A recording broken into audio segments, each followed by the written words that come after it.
Ils n'ont pas de mauvaises journées. Les 3% n'ont pas de mauvaises journées. Ils ont de mauvais moments. Ils se disent, je ne veux pas laisser cette personne gâcher ma journée. Je ne veux pas laisser cette mauvaise nouvelle gâcher mes 23 prochaines heures. Donc ils n'ont pas de mauvaises journées, ils ont de mauvais moments.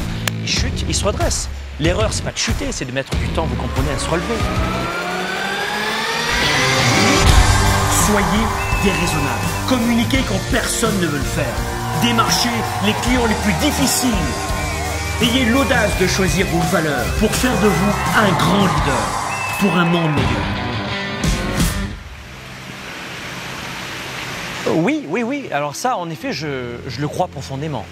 D'ailleurs, si vous investissez en ce moment même sur vous tous les jours, c'est certain que, notamment dans la lecture, dans les formations, il y a fort à parier que, comme moi, vous faites partie de celles et ceux qui refusent de se contenter de ce qu'ils ont et qui aspirent à vivre dans l'abondance, qui aspirent à vivre avec plus de sécurité au quotidien et surtout en toute liberté. La liberté, la sécurité en ce moment, mais c'est les deux premières raisons pour lesquelles la plupart des gens se lancent en business, même si ce n'est pas facile. Et puis, la liberté financière aussi, parce que dès que je parle d'argent, ou dès qu'on parle d'argent, c'est complètement tabou, c'est fou, c'est irrationnel, notamment dans différents pays, comme la France, la Belgique. L'argent, ça cristallise les gens, alors que c'est ridicule, mais je crois que oui, ça c'est important de travailler sur la sécurité, le bien-être, sa santé et la liberté financière, absolument. Et d'ailleurs, en accomplissant cette démarche, vous avez, d'ailleurs vous l'avez vu, hein, vous avez déjà déserté le troupeau de ceux qui se satisfont de survivre au jour le jour, qui ont depuis belle lurette remisé au placard leurs rêves et leurs richesses. Hein. C'est-à-dire qu'il y a des gens qui ont réussi et qui rentrent dans le placard pour ne pas faire de l'ombre aux autres, et qui cachent leur réussite. Enfin, c'est juste un truc de dingue. Donc oui, je crois que la plupart des gens ne sont pas dans cette volonté d'aller plus haut, plus loin, de se dépasser. Et ce sont ce que j'appelle des 97%, pas du tout péjoratif ou lié à l'argent, mais 97% des gens sont dans cet état d'esprit de, oui, c'est ça, de moyenne. Et il ne s'agit pas d'une statistique, bien sûr, mais d'une image qui vise à rendre compte de ce que j'ai pu observer au fil des années. Plus de 25 ans, je fais ce métier. Et la plupart des gens sont, wow, calme-toi. Vous savez, dans la vie, selon moi, il y a deux clubs. Alors c'est un peu, oui, c'est vrai, cliché, mais il y a deux clubs. Le premier réunit ceux que j'appelle les 97%, c'est-à-dire l'immense majorité des gens qui n'ont pas le contrôle de leur vie, qui vivent sur des regrets, qui ne savent pas apprécier le présent, qui appréhendent le futur, qui vivent uniquement dans le passé. Waouh, 97% des gens sont dans ce créneau-là. La plupart des gens, 97% des gens, se sentent prisonniers des circonstances, du regard des autres. 97% des gens ressassent leurs échecs et sont incapables de se projeter dans un avenir meilleur. Ils sont incapables de se projeter dans un avenir, dans un futur meilleur, parce qu'ils sont cristallisés, figés. 97% des gens vivent dans la peur du lendemain. Ils se ratatinent sur eux-mêmes. C'est vrai, c'est fou, mais c'est vrai. La plupart des gens sont à la recherche d'une sécurité illusoire et rabougrie. Et la plupart des gens, dans les faits, si vous regardez, ils ont renoncé à l'audace qui donne vie à leurs rêves et aux ambitions. Et puis il y a le deuxième club, que j'appelle le club des 3%. C'est une image, là encore, évidemment. Et ce club-là ne compte malheureusement que peu de membres. Pourquoi ? Eh bien parce que les 97% pensent à tort qu'ils ne pourront jamais y accéder. La plupart des gens se disent, tiens, ce n'est pas fait pour moi. Ou vous allez l'entendre différemment, 97% des gens vont dire, oh non, mais c'est plus facile pour eux que pour nous. Attends, hein, perdre du poids, regarde cet artiste, il a un coach sportif toute la journée. Normal qu'il perde du poids, il a que ça à faire. C'est toujours plus facile pour les autres, vous savez. Donc c'est pour ça que le club des 3% est très petit.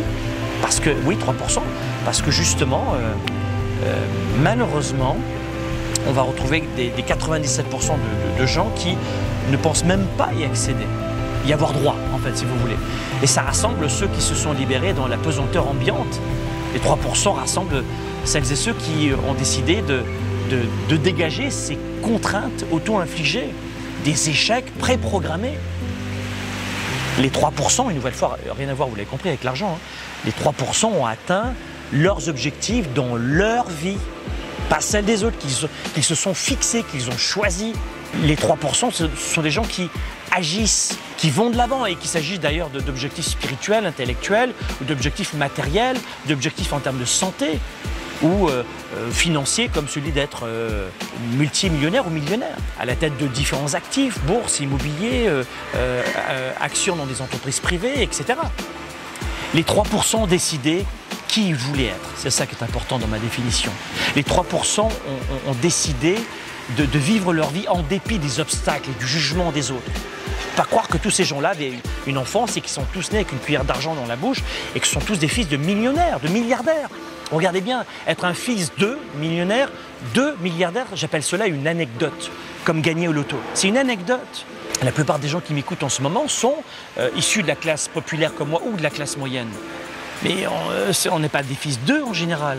Donc la plupart des gens qui sont dans le club des 3% ont pu rencontrer des obstacles sur leur route, mais ils sont allés de l'avant. Parce qu'ils ont forgé leurs valeurs, parce qu'ils ont choisi leur direction, parce qu'ils ont un fort leadership qu'ils ont travaillé, parce qu'ils prennent du temps à lire, à se former, à apprendre et à passer plus de temps sur leur développement personnel, sur leur développement d'entreprise que devant Netflix. Oui, en fait, ce sont des gens qui ont travaillé leur croissance personnelle et ils sont heureux dans leur vie, même s'ils connaissent comme tout le monde des hauts et des bas. Ils n'ont pas de mauvaises journées, les 3% n'ont pas de mauvaises journées, ils ont de mauvais moments. Ils se disent, je ne vais pas laisser cette personne gâcher ma journée, je ne vais pas laisser cette mauvaise nouvelle gâcher mes 23 prochaines heures. Donc ils n'ont pas de mauvaises journées, ils ont de mauvais moments, ils chutent, ils se redressent. L'erreur, c'est pas de chuter, c'est de mettre du temps, vous comprenez, à se relever. Alors que les 97%, eux, ils collectionnent toutes ces mauvaises nouvelles, ils les assemblent et ça les empêche d'avancer. Et souvent, ils s'en servent comme excuse. En fait, les 97%, si vous écoutez bien leur passé, leur vie, ils n'ont que de mauvais moments, que des coups durs. Ils sont incapables de reconnaître leurs forces, leurs qualités, leurs talents, parce qu'ils ont été rabaissés, rabougris évidemment, humiliés, parfois rejetés. Ils n'osent même plus voir leur succès passer. Vous leur dites, c'est quoi tes 10 principaux succès ? Et ça paraît très arrogant de donner ces succès. Vous voyez dans quel état d'esprit la plupart des gens sont. Les 97% ont rapidement que de mauvais moments. Et c'est d'ailleurs ce qui fait la différence avec les 97% face aux 3%. Parce que les 3%, il y a un autre truc qui est important, c'est qu'ils ont appris à gérer leurs émotions. Les 3% ont appris à se redresser rapidement quand les éléments sont moins favorables et à trouver des solutions. Un 3% va vous dire je vais faire le tour du monde et je ne sais pas encore comment je vais le faire, mais je vais le faire. Vous voyez ? C'est un peu ça l'état d'esprit d'un 3%. Alors qu'un 97% va vous dire j'aimerais faire le tour du monde un jour, si la vie me le permet. Mais au fond de moi, je sais que je ne pourrai jamais. Il faut plus d'argent de toute manière en plus, j'ai pas le temps. Et puis j'ai mal de mer, et puis j'ai peur de l'avion. Puis de toute façon, mon patron, il n'acceptera jamais. J'ai pas assez de vacances, c'est pas possible. Ça coûte trop cher. Bref, ça sert à rien de rêver en couleur. Vous voyez ce que je veux dire? C'est fou, mais c'est comme ça.